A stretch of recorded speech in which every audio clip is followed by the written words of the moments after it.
Hello, in this video we'll talk about the polio virus, more specifically the polio that FDR had, poliomyelitis.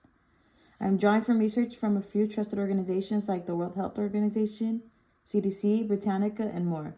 I will be presenting information on polio, on its etiology and epidemiology, and about its fun past on how the vaccine was invented and made. I'll be present this information through an organized PowerPoint while keeping the information I need, like polio prevention and treatment, etiology, epidemiology, laboratory diagnosis, vaccine info, and my citations. So what is polio? Polio is an infectious disease caused by a virus. It can invade the nervous system and in severe cases cause total paralysis in a matter of hours. How is it transmitted? It is transmitted person to person through the fecal-oral route, and it multiplies in the intestine. Who is at risk of developing disease? Children under 5 years old are more at risk of contracting disease, although anyone can get it, as shown in the pictures here. According to polioeradication.org, polio was one of the most feared diseases in the early 20th century. As it paralyzed country, countless of children every year, and around 22,000 people were infected. By the 1940s, the U.S. established a National Foundation for Infantile Paralysis and was established by the one and only FDR, the only president known to have been suffering from polio. This was later called the March of Dimes, which led to research vaccination in America. By the 1950s, Dr. Jonas Salk and Dr. Albert Sabin created the first vaccine against polio. One was an inactivated vaccine and one was a live attenuated vaccine given orally.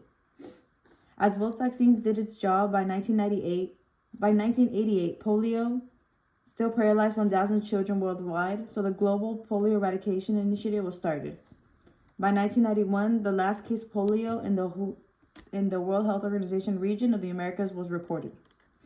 In places outside of the Americas, polio was still contracted and continued to infect others, but as the years went by, we saw that there was success and less numbers reported.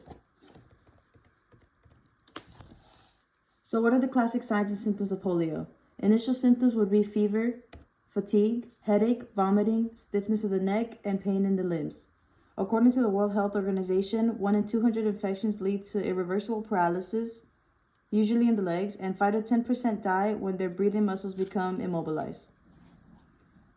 So how is it detected? Diagnostic testing can detect poliovirus in specimens from the throat, feces, and sometimes CSF fluid, although the most common being getting samples from the stool. The laboratories use the test of culture, intratypic differentiation, genome sequencing, serology, but most commonly they use PCR to differentiate strains obtained from stool samples. So the vaccine we use today is the IPV vaccine. This was the vaccine that Dr. Jonas Salk created and was the inactivated version of polio in comparison to the live one. It has been the standard vaccine since the year 2000, and it's the one that I personally have. On the other hand, Sabin's oral vaccine is still used in places outside of the U.S. in order to ease administration and cost effectiveness. What are the benefits of getting the polio vaccine? It has been shown that the polio vaccine is remarkably effective. 2 doses of the inactivated vaccine are 90% effective in preventing polio, and the 3rd dose raises that protection to 99%, according to Harvard Health. Another benefit is that the vaccine is safe, and apart from soreness and redness at the site of infection, no known serious problems have been associated with the IPV vaccine.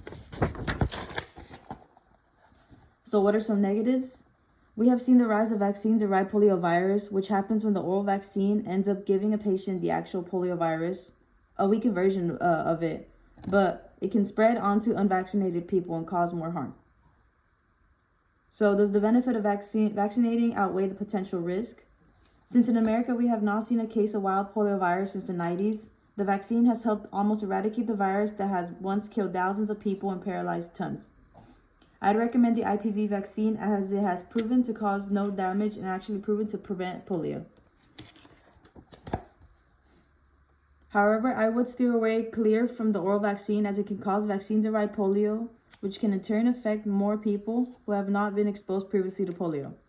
The risk of paralytic polio associated with continued use of the oral vaccine is far more greater than the risk of imported wild virus.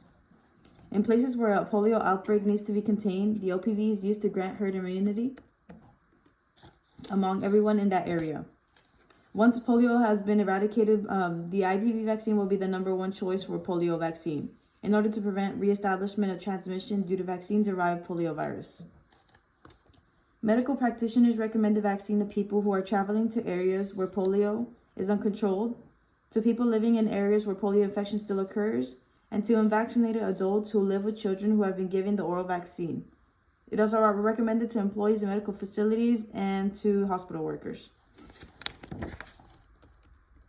And here's my works cited. Thank you so much.